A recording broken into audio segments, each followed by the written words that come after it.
dia, sejam bem-vindos. Domingo, dia 20 de agosto, e nós estamos começando agora, às 9 horas da manhã, a nossa EBD Online, Escola Bíblica Dominical. O povo de Jesus, a Igreja de Cristo, reunida em torno das Escrituras Sagradas, estudando os temas mais importantes da Bíblia, trazendo até você uma palavra de Deus para o seu fortalecimento espiritual. Nós estamos aqui online através do canal da igreja no YouTube, mas também, domingo, 9 horas da manhã, estamos reunidos nas classes com os professores e alunos no prédio de educação cristã da nossa igreja. Você está convidado com a sua família. Temos classes presenciais da EBD para crianças, juniores, adolescentes, jovens, adultos. Você pode ter a certeza que há uma classe especial preparada para receber você de braços abertos e de coração aberto também. Domingo, 9 horas da manhã, Escola Bíblica Dominical. Aqui nós trouxemos para você mais uma vez hoje um resumo, uma síntese do estudo que os professores e alunos estarão realizando mais ampla e profundamente nas classes da EBD neste domingo. Nós estaremos orando agora e logo após a oração estaremos iniciando o nosso estudo bíblico deste domingo. Pai querido, Deus eterno, Senhor da terra, do céu, da nossa vida, obrigado por mais um dia, obrigado a Deus por mais uma semana. Como é bom estarmos juntos com o teu povo, como é bom estarmos reunidos em tua casa, em torno da tua palavra. Pedimos que o Senhor mais uma vez fale ao nosso coração. Queremos alimentar a nossa alma com a tua palavra neste dia. Oramos assim em nome de Jesus. Amém. Nós estamos, durante este período, trazendo uma série de lições bíblicas falando sobre o Espírito Santo, a terceira pessoa da Trindade. Estamos falando sobre o Espírito Santo de Deus e você. E a cada semana nós estamos trazendo um aspecto importante e particular desta doutrina tão relevante e que está presente em toda a Bíblia, principalmente nas páginas do Novo Testamento, após Atos dos Apóstolos, quando a promessa se cumpriu e o Espírito Santo de Deus veio definitivamente para o seu povo, o derramamento do Espírito Santo em Jerusalém, quando a igreja estava reunida aguardando a presença do Deus, como havia o Senhor Jesus prometido, através do Espírito Santo. Nós estamos, portanto, com esta série Espírito Santo e Você, Escola Bíblica Dominical, Estudos Bíblicos, esta série doutrinária, hoje, domingo, dia 20 de agosto, o tema é extremamente relevante. Nós estaremos falando sobre o batismo com o Espírito Santo. Um assunto complexo, um assunto difícil, um assunto que também divide opiniões, há várias teorias entre os teólogos e é um assunto que também se tornou bastante controverso. Nós temos uma posição definida como igreja evangélica e também como batista que somos em nossa denominação. Nos próximos minutos, portanto, nós estaremos trazendo um pouco deste subtema e estaremos compartilhando com você aquilo que está escrito na Bíblia e a maneira como nós interpretamos de acordo com os textos originais e buscando sempre a precisão no entendimento da Bíblia, a palavra de Deus e a sua mensagem ao nosso coração. O texto básico desta semana, primeira carta escrita aos Coríntios, capítulo 12, do versículo 13 ao versículo 31.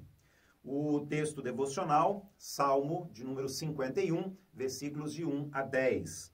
O versículo-chave é este que está aqui, primeira carta aos Coríntios, capítulo 12, versículo 13. Eu quero ler e você pode acompanhar e ler junto.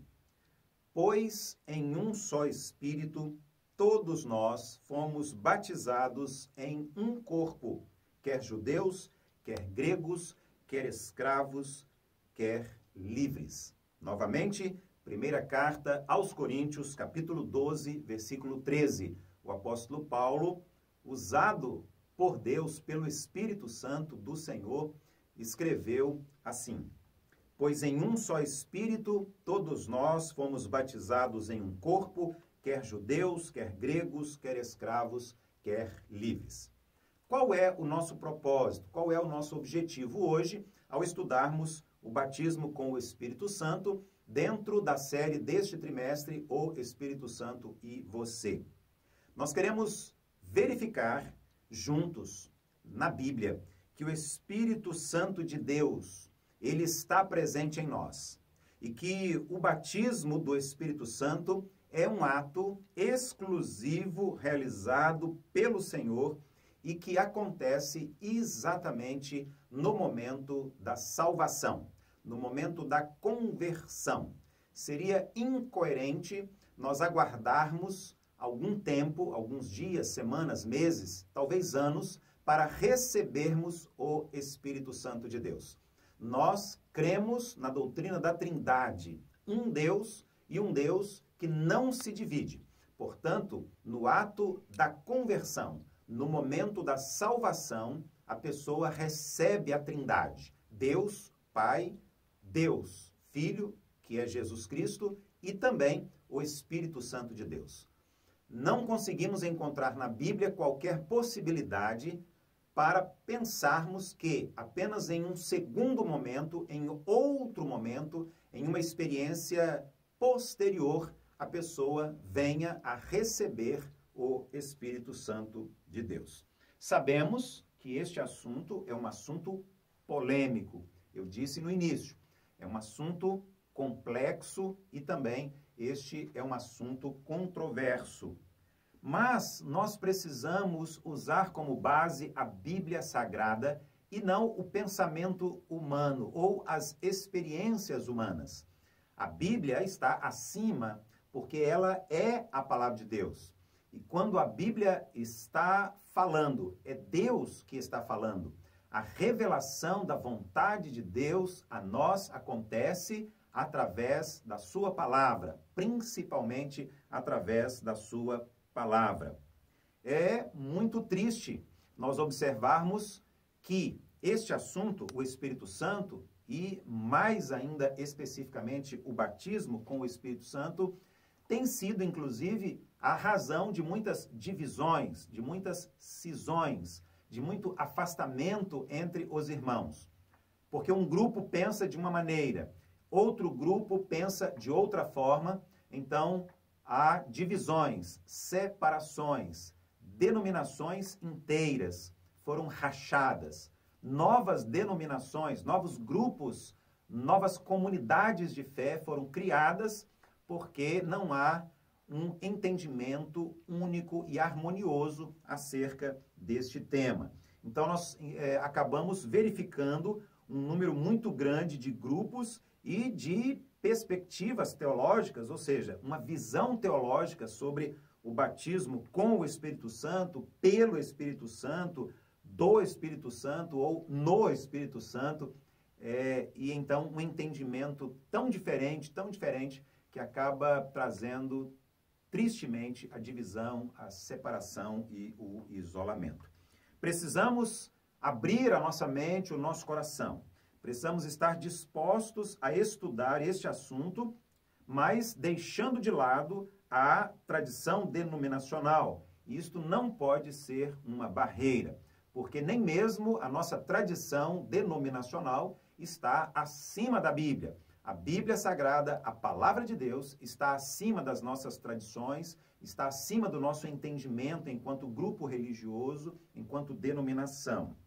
Nós precisamos entender aquilo que está na Bíblia, aquilo que está na Palavra do Senhor, o nosso Deus. E é assim que nós temos o nosso entendimento básico, a nossa síntese acerca desse entendimento. Nós cremos no batismo com o Espírito Santo de Deus, efetuado no exato momento da salvação, no momento da conversão de uma pessoa a Cristo Jesus. Neste momento, a pessoa, ela recebe a Trindade e essa pessoa que se torna crente é introduzida no corpo de Cristo e o corpo de Cristo é a igreja. Mesmo que depois a pessoa seja batizada em águas, devidamente doutrinada, preparada, e ela então oficialmente se torna membro da igreja. Mas naquele dia, naquela hora, naquele momento da sua salvação, da sua conversão, ela já recebeu o Espírito Santo de Deus. Bom, vamos ao esboço do nosso estudo aqui na nossa lição. E no primeiro ponto está escrito assim: o ensino bíblico sobre o Espírito Santo de Deus e o batismo com o Espírito Santo de Deus. Eu quero começar lendo um texto da Bíblia muito importante, que está na carta escrita pelo apóstolo Paulo aos Coríntios. Primeira carta aos Coríntios, capítulo 12. Nós vamos ler somente 2 versículos, o versículo 12 e o versículo 13. Aqui está escrito assim: porque assim como o corpo é um e tem muitos membros, e todos os membros, sendo muitos, constituem um só corpo, assim também com respeito a Cristo. Pois em um só Espírito, todos nós fomos batizados em um só corpo, quer judeus, quer gregos, quer escravos, quer livres. E a todos nós foi dado beber de um só Espírito. A Bíblia Sagrada, a Palavra de Deus, ensina que o batismo do Espírito Santo é esta obra especial e sobrenatural realizada pelo Espírito Santo quando ele coloca esta pessoa, este novo homem em Cristo, essa nova criação, essa nova criatura, numa inseparável união com o Senhor Jesus. Naquele momento, o Espírito Santo de Deus faz esta pessoa membro do corpo espiritual de Jesus, que é a igreja. O batismo do Espírito Santo é frequentemente confundido com a plenitude do Espírito. Muitas vezes, alguns entendem que esta seria uma segunda bênção. Inclusive, associam esta experiência ao falar línguas estranhas. Nós temos aqui um outro equívoco teológico, segundo a Bíblia Sagrada, de acordo com o nosso entendimento. Ser cheio do Espírito Santo é uma coisa, ser batizado pelo Espírito Santo é outra coisa. A manifestação dos dons espirituais é uma coisa, e receber o Espírito Santo de Deus é outra coisa.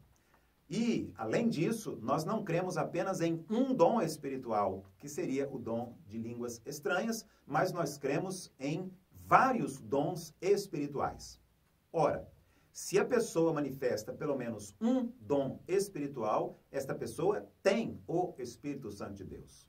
São vários. Há algumas listas, relações na Bíblia sobre esses dons.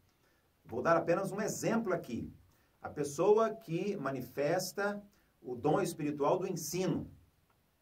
Esta pessoa está demonstrando, está revelando, está mostrando que tem o Espírito Santo de Deus.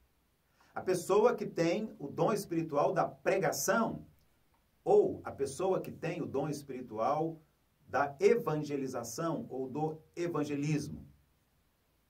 Portanto, nós discordamos do pensamento que afirma apenas o dom espiritual de falar línguas estranhas é que revela que aquela pessoa tem o Espírito Santo, recebeu o Espírito Santo de Deus. Além disso, nós também não compreendemos línguas estranhas, mas línguas estrangeiras, idiomas de outros povos, de outras nações. Isto fica extremamente claro para nós em Atos dos Apóstolos, quando a palavra de Deus narra a descida do Espírito Santo. E as pessoas que estavam ali reunidas em Jerusalém estavam falando na sua língua original. E as outras pessoas que estavam ali visitando a cidade, turistas, comerciantes, estavam ouvindo e estavam entendendo. na sua própria língua, no seu próprio idioma. E lá no texto, inclusive, a Bíblia revela quais eram aquelas pessoas, quais os países, quais as nações, quais as línguas, os idiomas que aquelas pessoas falavam. Interessante observar que há somente 7 textos bíblicos, há somente 7 passagens bíblicas no Novo Testamento que falam diretamente sobre este assunto que é o tema do nosso estudo hoje, o batismo com o Espírito Santo de Deus. Fica um pouco mais fácil e nós podemos, inclusive, dividir estes textos em 3 grupos distintos, que facilitam o nosso estudo e, claro, também facilita o nosso entendimento. Primeiro, o batismo do Espírito Santo como acontecimento futuro. Nós temos esta narrativa em Mateus capítulo 3, Marcos 1, Lucas 3, João 1 e Atos número 1. Portanto, o batismo do Espírito Santo como um acontecimento futuro. 2. O batismo do Espírito Santo como cumprimento das promessas de João Batista e também do Senhor Jesus. Eles prometeram e esta promessa se cumpriu. Atos 11, versículos 15, 16 e 17. E um terceiro grupo de textos, o batismo do Espírito Santo como uma experiência mais ampla de todos os crentes. Atos dos Apóstolos 11, também versículos 15, 16 e 17. 3 possíveis exceções. Prestem atenção. Número 2 do nosso esboço. Ponto 2 do nosso esboço. 3 possíveis exceções. O renomado pastor, pregador, evangelista Billy Graham expõe em seu livro O Espírito Santo 3 possibilidades. São argumentos que ele coloca, 3 possíveis exceções. A primeira exceção é de Atos, capítulo de número 8, na qual é relatada a viagem de Filipe a Samaria. Os apóstolos mandaram Pedro e João para investigar o que estava acontecendo naquele local. Eles então chegaram e encontraram uma grande agitação, uma grande movimentação, com pessoas que estavam devidamente prontas, preparadas doutrinariamente, e então receberam o Espírito Santo de Deus. Atos 8:17 está escrito que eles impunham as mãos e recebiam o Espírito Santo de Deus. A segunda exceção está em Atos capítulo 9. Para alguns, ali, Paulo recebeu 2 bênçãos. A primeira, quando ele foi tocado pelo Espírito Santo com uma luz do céu que brilhou ao seu redor. E a segunda, quando ele foi cheio do Espírito na presença de Ananias. Nós podemos ver na Bíblia que, de fato, esses 2 momentos, essas 2 experiências ocorreram na vida do apóstolo Paulo. 3. Paulo passou em Éfeso e encontrou 12 discípulos que ainda não tinham recebido o Espírito Santo de Deus. Eles receberam o ensino sobre o reino de Deus, eles receberam o ensino sobre a nova aliança, sobre o Messias, o Senhor Jesus Cristo. O texto deixa claro que esses homens ainda não ouviram falar e não conheciam acerca do Espírito Santo de Deus. O teólogo M.I. Tenney chama esses homens de crentes retardatários, porque foi somente depois que Paulo impôs as mãos sobre eles e eles receberam o Espírito Santo de Deus. A igreja histórica teve início no dia do Pentecostes, e o que cabia fazer era integrar com destaque estes crentes, que vieram um pouco depois, no corpo de Cristo, do Senhor Jesus. Essa integração aconteceu nessas 3 exceções já mencionadas e em outros fatos históricos, como Atos 10, que conta a conversão de um homem chamado Cornélio. Preste atenção, Atos dos Apóstolos é uma narrativa do início da história da igreja, uma transição entre o Antigo Testamento, o povo de Israel, e o Novo Testamento. Nós deixamos para trás a antiga aliança e iniciamos a narrativa da história da nova aliança em Cristo Jesus, o Senhor. É importante que alguns fatos históricos fiquem registrados aqui para que esta transição entre o Antigo e o Novo entre a antiga aliança, o Antigo Testamento e o Novo Testamento, para que não haja dúvidas. Por exemplo, Cristo Jesus morreu, foi crucificado e ressuscitou. Fato único.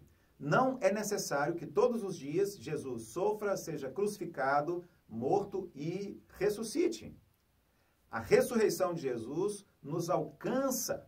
Nós estamos há cerca de 2000 anos deste fato, deste momento, e hoje, quando uma pessoa toma a decisão de seguir a Cristo, a salvação alcança plenamente esta pessoa. A morte de Jesus, o seu sacrifício na cruz do Calvário, a sua ressurreição.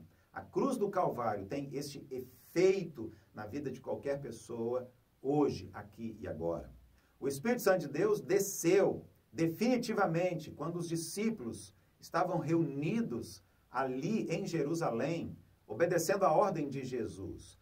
Houve um derramamento sobrenatural, especial, único, histórico, uma data, um dia que ficou marcado a partir daquela experiência, daquele dia, daquele momento. O Espírito Santo de Deus está conosco para todos sempre. E hoje, quando uma pessoa é salva, aceita Jesus como único Senhor e Salvador, também aquele momento histórico de 2000 anos alcança esta pessoa hoje. Não é necessário outro derramar do Espírito, não é necessário outra vez aquela experiência de estarmos reunidos em Jerusalém, como Jesus disse, aguardando a descida do Espírito Santo de Deus, e nem aquilo que a Bíblia narra que aconteceu naquele dia. Momento único, momento especial, momento histórico, momento sobrenatural, mas cujo efeito está sobre nós também hoje, aqui e agora. 3. Um só batismo. Um só batismo. Aqui tratamos do fundamento da unidade da Igreja do Senhor Jesus como o corpo vivo de Cristo, no mesmo nível dos outros elementos. Um só corpo, um só Espírito, uma só esperança, um só Senhor, uma só fé, um só Deus. Este é o alicerce, este é a base. É a partir deste ponto que nós podemos escrever a história da Igreja de Cristo, a história do cristianismo. Aqui está escrito um só batismo. Efésios, capítulo 4, versículos de 4 a 6. É o nivelamento desses elementos que promove a unidade do corpo de Cristo. O apóstolo Paulo disse, pois em um só Espírito todos nós fomos batizados. Primeira carta aos Coríntios, capítulo 12, versículo 13. Com certeza, neste versículo bíblico, o batismo com o Espírito Santo fica longe de ser um fator de divisão, de cisão ou de enfraquecimento da igreja, que é o corpo de Cristo. Pelo contrário, o Espírito Santo de Deus é o grande agente da união, da unidade da igreja. Ele é o fator que determina esta liga que está sempre unindo as pessoas que fazem parte do corpo de Cristo. Quando há uma divisão, nós podemos ter certeza que o Espírito Santo de Deus não está neste negócio. Ele não está feliz, ele não aprova, ele está triste. É diferente, por exemplo, quando acontece uma multiplicação. É diferente. Nós estamos falando aqui de divisões. Quando não há um pensamento unificado em torno de um ensino, de uma doutrina, e isto causa o desconforto, a divisão, quando então há esta separação e este enfraquecimento da igreja, que é o corpo de Cristo. Conclusão. Nós encerramos a lição de hoje apontando alguns fatos relevantes que são referentes ao batismo do Espírito Santo. Primeiro, pelo batismo do Espírito Santo, os crentes são unidos no corpo de Cristo. 2. Todo verdadeiro crente é batizado no Espírito Santo de Deus. O batismo com o Espírito Santo é um ato único. E, em quarto lugar, pelo batismo com o Espírito Santo, todo crente é posto no seu devido lugar no corpo de Cristo, que é a igreja. O batismo do Espírito Santo nos coloca em Cristo, conforme está registrado em Gálatas, capítulo 3, versículo 28. A palavra batismo significa mergulho, imersão. Mas a palavra batismo também significa ser colocado para dentro. Portanto, batismo com o Espírito Santo de Deus significa que o Espírito Santo de Deus está colocando aquela pessoa para dentro do corpo do Senhor Jesus, da igreja, do grupo que é a comunidade dos salvos. Ser cheio do Espírito Santo ou ser pleno, experimentar a plenitude do Espírito Santo de Deus, principalmente produzindo o fruto do Espírito, é uma experiência posterior à salvação. E não tem nada a ver com o batismo com o Espírito Santo de Deus. A pessoa é salva, recebe o Espírito Santo de Deus. Depois ela passa pelo enchimento, a plenitude do Espírito Santo de Deus. Começa a colocar em prática os dons espirituais que recebeu e começa principalmente a colocar em prática aquilo que está na Bíblia e que nós chamamos de o fruto do Espírito. Através do fruto do Espírito, nós podemos olhar para uma pessoa e afirmar categoricamente, ali está um salvo, um novo convertido, uma pessoa que tem o Espírito Santo de Deus. Muitas vezes a pessoa faz milagres, mas não tem uma vida de santidade, uma vida íntegra, um relacionamento de submissão e obediência à palavra de Deus. Os demônios fazem milagres. E nós precisamos estar atentos, porque aqui há uma cilada do inimigo para enganar a igreja. Falar línguas estranhas também não é uma experiência que acontece apenas dentro das igrejas, ou igrejas pentecostais, ou neopentecostais, ou evangélicas. Mas nós sabemos de seitas, nós sabemos de outras religiões que não são cristãs, que não são evangélicas, onde Jesus Cristo não é o Senhor, onde também existe essa experiência de falar línguas que ninguém consegue entender, línguas estranhas, línguas que não são decifráveis a nós, os homens. Portanto, é preciso estar muito atento em relação a isso. Deus é trino e quando nós iniciamos a nossa nova história como nova criatura em Cristo Jesus, na salvação, nós recebemos este Deus que é trino. Deus, o Pai, o Filho e o Espírito Santo de Deus. Nós precisamos estar com o nosso coração aberto, com a nossa mente aberta para estudarmos a palavra de Deus e entendermos exatamente aquilo que a Bíblia diz, porque a nossa doutrina define a nossa prática, define a nossa fé, a nossa confiança e a nossa esperança no Senhor. Até o próximo domingo, na sequência desta série de estudos bíblicos, o Espírito Santo e você. Um grande abraço, Deus continue abençoando a sua vida e a sua família também.